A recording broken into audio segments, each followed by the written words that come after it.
Hey folks, in this video I wanted to talk a little bit about pool ownership. Kind of fits with the theme of this YouTube channel of being just kind of random DIY advice for projects that I've done.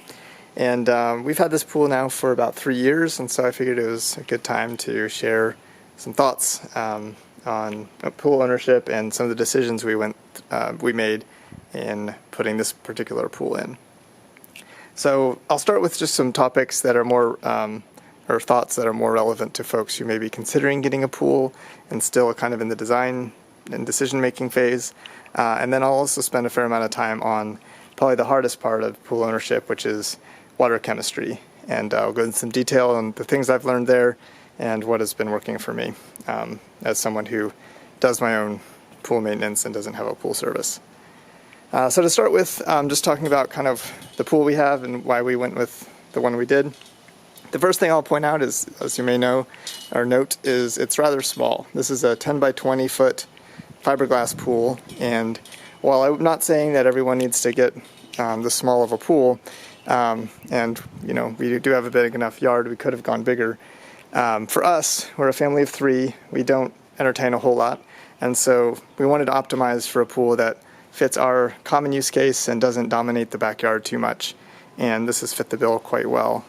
It's really a good size for just us 3, and has been a lot of fun.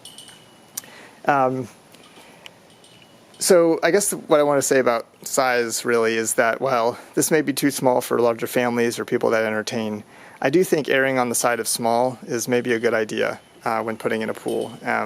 And there's a few reasons for that. A lot of them have to do with cost. They're generally cheaper up front, but they're also cheaper to maintain. Less water, less chemicals, less, smaller pumps and other equipment that costs less electricity to run. If you have a heater, your heater can be smaller and cheaper to run. So there's just a lot of sort of cumulative savings, I think, from a smaller pool. They're also easier to clean, as you might expect. I don't have a robotic vacuum, and so I find it's pretty reasonable to vacuum this by hand when it needs to be. Now, that depends a lot on how often you have to vacuum, of course, and I'll talk a little bit about ways you can cut back on how often you need to vacuum. But obviously, smaller pools are easier from that perspective. And another one that's maybe not something people would typically think about is that they're easier to shade. We live in Texas, and we have a lot of sun in the summer, and normally sunscreen is a must when swimming. But if you have a small enough pool where you can strategically install umbrellas, especially if you do them in the deck like we did, in a pattern that provides a large percentage of coverage over the pool, you can swim without sunscreen. And we basically never put on sunscreen when swimming in our pool, because with these umbrellas all open, we get enough shade pretty much at any point in the afternoon to not require sunscreen. And so that's a huge win, and would be really much more difficult or require a much more substantial shade structure if the pool is much bigger. The nice thing about umbrellas compared to trees and stuff is, of course, 2 things. They don't drop stuff in your pool, which helps with the maintenance aspect.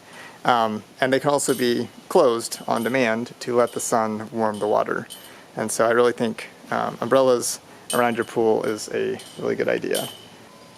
So other things to just suggest, so like I mentioned, if you can avoid putting your pool under a tree or shrubbery, that's great, because the amount of stuff that falls from trees and things will really change how often you have to vacuum and clean your water. And also a pool fence like we have, which we installed for safety reasons, also has a nice side benefit of, as you can see, preventing a lot of lawn debris from blowing into the pool. And so that also helps with maintenance. All right, the last thing I'll talk about about the pool itself is the choice of fiberglass. So fiberglass will limit your choices, and obviously in terms of shape and size and things like that, but there's a lot of good options. They have some neat features, like they have this nice little shelf around the side, which is good for safety, and also just smaller kids playing in the water.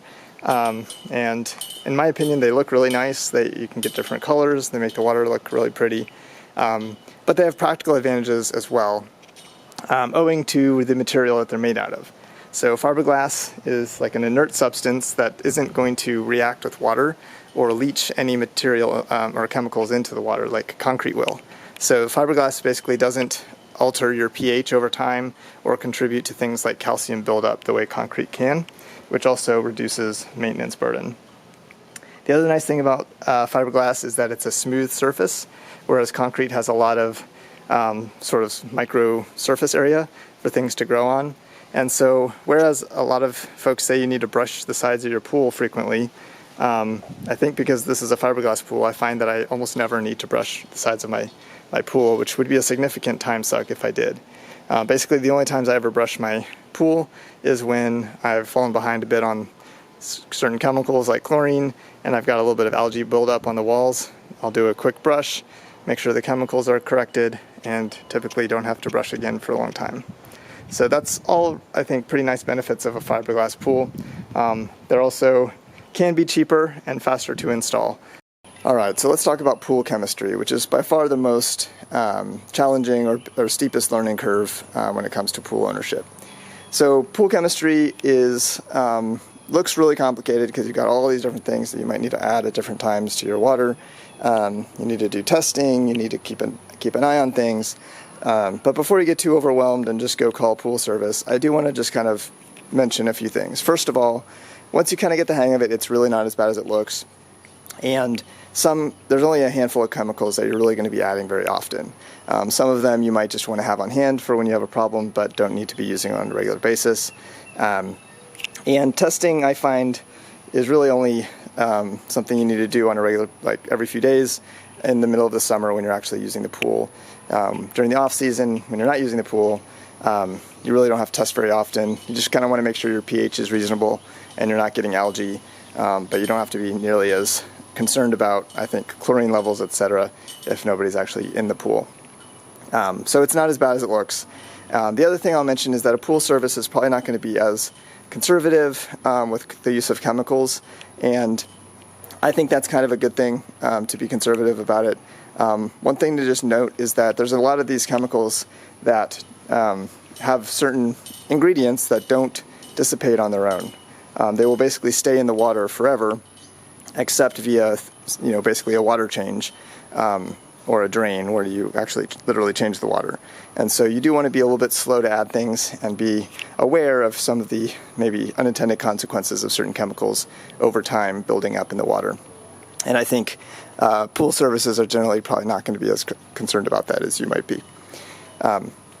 So all that is to say, just be aware that some things, it might seem like it's going to solve a problem right in the moment, but be aware that over time these chemicals can build up, and it's kind of an important balancing act to keep everything in a kind of a healthy balance. So I'll talk about that, and that's one of the reasons why I have, for example, several different types of chlorine listed here, represented here. So I'm going to talk about that next, but first, just a quick note of safety. Whenever you're adding chemicals, particularly the more caustic ones like your acids and a lot of your chlorines, you want to first mix it in a bucket before you add it to your water, just so that it doesn't collect on your pool surface and potentially react with it. And whenever you're adding chemicals, you want to add pool water to your bucket first, then add your chemical, mix it around with something like a paint stirrer, and then add the bucket of water to your pool. And ideally, you kind of sort of pour it slowly around the edge of the pool. Some chemicals, this is more important than others. I'm not too concerned about adding baking soda straight to the water, for example. Some things like borax do take a while to dissolve, but in general, it's the best practice to mix first, so you're adding a diluted chemical. And then also, again, whenever you're dealing with something caustic like your acids, your chlorine, you should be wearing gloves, goggle in case it splashes at you. And for some things, a mask is also a good idea. You don't want to be breathing borax powder if it gets in your face, and muriatic acid in particular is quite caustic. In that case, I don't think a mask is going to do much good. You just want to hold your breath and make sure you don't breathe concentrated fumes. Okay, so let's start talking about these chemicals and what they are good for and why you might want to use the different options. Okay, so the most important one really is going to be your chlorine. This is what sanitizes your water. I'll note that there are other ways to sanitize your water besides chlorine products. Bromine is one that I'm not very familiar with, and the other is a salt chlorinator, which you might have in your pool. This is still sanitizing the water with chlorine, but rather than having to add chlorine directly, what you do is you add salt to your water, and then you have a device connected to your pool equipment which uses electricity to convert that salt into chlorine. This is probably a lower maintenance option, less headache, and doesn't require you to buy chlorine all the time, so they are pretty advantageous. Some people don't like the salt water taste that it provides or adds to your water. Other people do like the feeling of the softer water on their skin, but the main thing to know about salt chlorination is that it is still using chlorine, so it's not like if you want to avoid chlorine that's really going to solve your problem. And it does somewhat expensive up front and uses a lot of electricity. So whether it's a more economical choice, I'm not sure, but it is generally, I think, easier from a maintenance perspective. That said, chlorine is not that hard to manage once you get the hang of it. And so let's talk about the different types. The first and most common is going to be your 3-inch trichlor tablets. So if you have a chlorine pool, you probably have a auto chlorinator with your pool equipment, which basically just lets these tablets slowly dissolve and then lets that kind of concentrated chlorinated liquid into your pool over time. And so it's just a kind of continuous addition of chlorine to your water, which is really convenient and doesn't require much involvement from you. Okay, so the thing to know about trichlor is that it is a stabilized chlorine. So what is a stabilized chlorine? Basically, it's chlorine that also has something called cyanuric acid in it as well. And cyanuric acid basically binds to the chlorine and makes it more resilient to UV radiation. So just pure chlorine, if you add it to your pool and then the sun comes out, is going to burn off very quickly. And you'd basically just be adding chlorine every single day, which is going to be expensive and tedious. So stabilized chlorine basically dampens that ability of the UV radiation to dissolve or break down your chlorine. So it is important to have stabilized chlorine in an outdoor pool. The problem with cyanuric acid is that it is one of those chemicals that does not leave your pool water unless you actually change the water. And so at a certain point, if you've been using stabilized chlorine over and over, you're going to have a cyanuric acid level, typically around 80 to 100 ppms, that is starting to reduce the effectiveness of the chlorine and require you to add even more chlorine. And so at a certain point, it becomes a problem, not a help. And so while I think it's, these trichlor tablets are great when you have a low level of cyanuric acid, or you're kind of still within maybe the under 50 ppm, under 70 ppm range. It's definitely the most convenient way to add chlorine to your water. But once you get to that point, you don't want to keep using stabilized chlorine, in my opinion, because it will start to counteract the effectiveness of things. Now, whether this is a problem for you depends primarily, I guess, on how much rain you get, really, and or how often you're backwashing. If you're changing your water a lot, then you may never have enough buildup of cyanuric acid to be a problem. But in my case, I try to be pretty conservative with water changes. And so over the course of a summer when I'm chlorinating constantly, I do get CYA levels that tend to be in the high range. And at that point, what I do is I switch to an unstabilized chlorine. So an unstabilized chlorine there's basically two options. The first is this calcium hypochlorite. And this is a quick dissolving powder that you can mix in your bucket and dump straight into the pool water. You want to do this in the evening when the sun's not shining so that the chlorine has basically all night to act. And if you have enough cyanuric acid in your water, it should bind to this chlorine and still kind of have the same stabilizing effect. But this won't add cyanuric acid, so if you have already got a good level of that, this is a good option. The only thing to be aware of with Cal Hypo is that it does add calcium to your water. So if you have calcium hardness problems, this is probably not the product you want to use. So that's what I go to after my cyanuric acid levels are high. Because I have a fiberglass pool, I don't typically have a problem with calcium hardness, but if you do start to have that in the high range, you can instead use just basically bleach or high concentration bleach. So this is sold as a pool pool chlorine, but it's the same ingredient as in bleach, just with a much higher percentage, sodium hypochlorite. And this doesn't really add any byproducts to your water. This is just basically pure chlorine, and so you can add this without having to be concerned about other things building up. The only real problem with it is that compared to Cal Hypo, there's a lot, you're going to be going through this product a lot quicker because it's less concentrated, and so that's the main reason I don't go to this next, is that it's just more to deal with, probably more expensive, though I haven't actually compared the prices, but this is a good one to keep in mind if you have both CYA and calcium in the high range. As far as where you can get these products, you can get this at your big box stores and obviously your pool stores. This is available all over the place. This I think I got at a pool store, but you can sometimes find it at like a Home Depot. This I don't ever see at Home Depot, but you can buy at pool stores.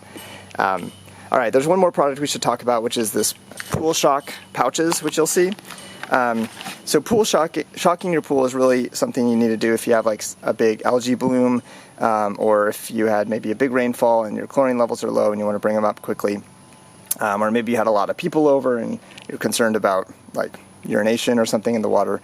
Shocking your pool is a good way to kind of kill everything off real quickly. The problem with Pool Shock is that it's typically sold as a stabilized chlorine. And sodium dichloro, whatever this is, often called just dichlor, is the most common. The nice thing about it is it dissolves quickly, so it's good for like that shocking purpose, but it contains even more calcium, cyanuric acid than your trichlor does. And so in my opinion, my kind of overriding concern when it comes to chlorine is I'm trying to add as little cyanuric acid as I have to, because basically as soon as I get to that level where it's too high, I lose the convenience benefit of using stabilized chlorine tablets. And I have to move to one of these options, which involves basically adding chlorine manually every few days. And so in my opinion, dichlor is just going to get me to that point faster, which I don't want. So unless it's like a brand new pool or something, you have no cyanuric acid in the water, I tend to not recommend using dichlor. There's also an equivalent option of this, which is made from trichlor. For the same reason, I wouldn't generally recommend that. Instead, I would just use your Cal Hypo or your pure chlorine if you need to shock your water. And it is sold as I think a shocking product as well. So anyway, the bottom line is, it says shock chlorinator. So it works the same way. It just doesn't add cyanuric acid, which in my opinion makes it a lot better than this stuff, which I basically never use. Okay, so that is chlorine. Let's move on to the other aspects of pool chemistry maintenance, which have more to do with the alkalinity and the pH level of your water. So pH is probably the trickiest thing to kind of balance, and sometimes can be a little bit hard to read on tests, but it's important to keep your pH in a healthy range of like 7.2 to 7.6, that general range. It might be a little different for fiberglass versus concrete pools, but that's generally what you're targeting. Too high or too low pH can affect the surface of your pool, which is not good, and it's also not as comfortable or healthy to swim in, and it can also affect the effectiveness of your chlorine or your sanitizer. So it's important to keep your pH in a good range, and the times when this can be a problem are especially after a rainfall, where you might have an immediate swing in your pH and you need to test and then probably adjust. Okay, the other thing is alkalinity. This one I don't find changes as much as pH, but the reason I list it first, should mention it first, is that the main way to raise your alkalinity is to add baking soda, which you can get in big bags anywhere, grocery stores included. And I mentioned this one first because adding baking soda will also raise your pH. So if you have both low pH and low alkalinity, start by adding your baking soda, retest, and see if you still need to raise your pH, because you may not have to. So if you were to add your pH up product first and then add your baking soda, you might end up overshooting and then have to add acid. So it's good to start with baking soda first if you need to raise alkalinity. The only way to lower alkalinity, as I understand it, is to do pool changes. So do be a little conservative as you're adding your baking soda so that you don't overshoot. All right, then you have your pH adjustment products. So there's various options in this domain. The first one I'll talk about is borax, which is maybe not one that you would normally think about when you're talking about pH adjustment, and it's not normally sold in pool stores or pool areas of your Home Depot. But borax is a great way to raise your pH, and it actually has a beneficial byproduct, which is that it adds borate to your water. And borate is a pH buffer, so it actually causes your pH to swing less significantly, less frequently, which makes it a lot easier to maintain your pool, and also has some other sort of side benefits of, I think, sort of repelling bugs and making the water more comfortable, apparently. So anyway, it's good to add borate to your water. You can do that with borax while raising your pH. And unless you're in a situation where you're having to raise your pH all the time, which I'm not, but you might be if you have maybe lots of rain or something. I don't generally worry about too much borate, although that could become a concern if, again, you're adding it all the time. In my case, I have a pretty small pool. I'm typically adding maybe a couple boxes every year, and I don't think that's too concerning. But if you're finding that you're adding a lot more than that, 2 boxes per 6,000 gallons or so, you might want to get some borate tests and just make sure you're not going too far. And if you are, you can switch instead to something like sodium carbonate, which is another way to raise pH that does not add borate. To lower pH, I like to use muriatic acid. The main drawback of muriatic acid is that it is very caustic, so you need to be careful with it. But you can buy this at Home Depot, and it's a liquid, so it dissolves instantly, and it's a good way to lower pH without adding any other byproducts. So again, be careful with it, but it's a good way to lower pH very simply and quickly. Okay, so that covers pH. Let's talk about a few other things that you might need. One is algicide. So I like to use copper-based algicide. This is copper trithanolamine complex, whatever that is, but basically just look for the word copper in the ingredients. Now this is not something you want to add all the time. They might say, you can add it on a frequent basis or something, maintenance dosage. I don't ever do maintenance dosages. All I do is I wait until I have a problem with algae buildup, where my chlorine levels are good in the 3 to 5 ppm range, but I'm still having some algae grow. Then I'll add basically the initial dosage amount for my gallons to the water, and usually that's all I need to do, and it will knock back it'll prevent the algae from growing. It's not a great way to kill off your algae. For that, you want to do a pool shock. But once your kind of algae is under control, but you're starting to see it sort of creep up on you every once in a while, you'll see it growing on the sides of the pool, despite having a good amount of chlorine. Rather than having to shock all the time to keep that down, a small dosage of algicide is a great way to prevent algae from growing in an otherwise healthy pool. So it is good to have on hand, but don't add it all the time. Don't add it unless you need it, because the copper will build up and then it can start to leave deposits on your pool. And again, you need to do something like add something else to bind to the copper, pool changes or something. So again, only add it as needed, but it's a good thing to have in hand, and it's surprisingly effective. Like one dose typically solves my algae problem for months on end. The other thing to have on hand is clarifier. This is especially helpful if you have had a algae problem and you've got a lot of algae that you've killed off with a shock, but it's leaving this very fine organic matter in your pool. Sometimes your pool filter may not be very effective at filtering that out. What a pool water clarifier does is it binds to those tiny particles and makes them bigger so that they get caught in your filter more easily. So it raises the effectiveness of your filter. Another product you don't need to add all the time. You don't need much of it, but if you are having a problem with kind of cloudy water, it's a great way to clear that up. There's another product called Pool Flocculant, or also referred to as Flock, and that works a little differently. It basically very quickly binds to stuff in the water and causes it to collect at the bottom of your pool. The problem with Pool Flock is you don't want it to get into your filter. So if you ever use it, you basically need to turn your pump off, especially if you have a bottom drain. Do the flock, which doesn't take long, and then vacuum it up with your pool pump set to waste. So you are going to lose water if you use flock. It's just a little bit more complicated. I've never had a need for it. Pool clarifier has been fine for me, but maybe if you have a really big cloudy problem, flock might be a little bit more effective. And And then the final thing on this topic is really the, how do you know when to add, how much to add, etc. So there's a number of test products on the market. By far the easiest is your test strips. I like to use a 7-way test strip because it includes tests for all the basic stuff, your chlorine, your hardness, your alkalinity, etc., but also cyanuric acid. And so it's a great way to kind of keep tabs in your CYA and make sure it's not getting up to that 100 range where you'd have problems. So these are good. The only problem with test strips is they're not super precise, and I especially find the pH is often hard to read on these things. So it's a cheap, easy way to kind of keep an eye on things.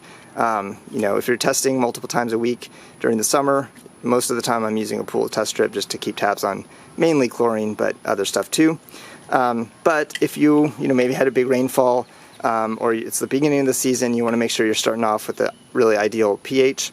Sometimes these can be too hard to read to really have confidence in that. And so that's where you get into your test kits, which basically involve taking samples of water, adding various reagent chemicals to tubes, and reading the colors, and basically figuring out from that what your levels are. There's a number of these on the market. You might get one if you get a new pool. They might give you a free cheap one. Personally, I don't find the cheap ones worth buying. I don't see them as too much more accurate or useful than your test strips. So I would just basically have test strips for the kind of easy tests. And when you want to be really accurate, this is the Cadillac kit. Now it's not cheap. It's about $100 I think for the whole kit, and it does expire after a few years. But it is by far the most precise and easy to read pH kit I've seen. Really excellent for pH especially, but it also includes all your other stuff, including a different way of testing for cyanuric acid. So I like to have it on hand. I don't use it all the time. Again, I might use it once a month or so just to kind of make sure that I'm not too far off in things like pH, because these can be a little bit imprecise. Is this a requirement? No, probably not. You'd probably be fine just using test strips, but I do like to have this in my back pocket just to get that confidence that my pH really is where it should be. You also need to know actually how much to add.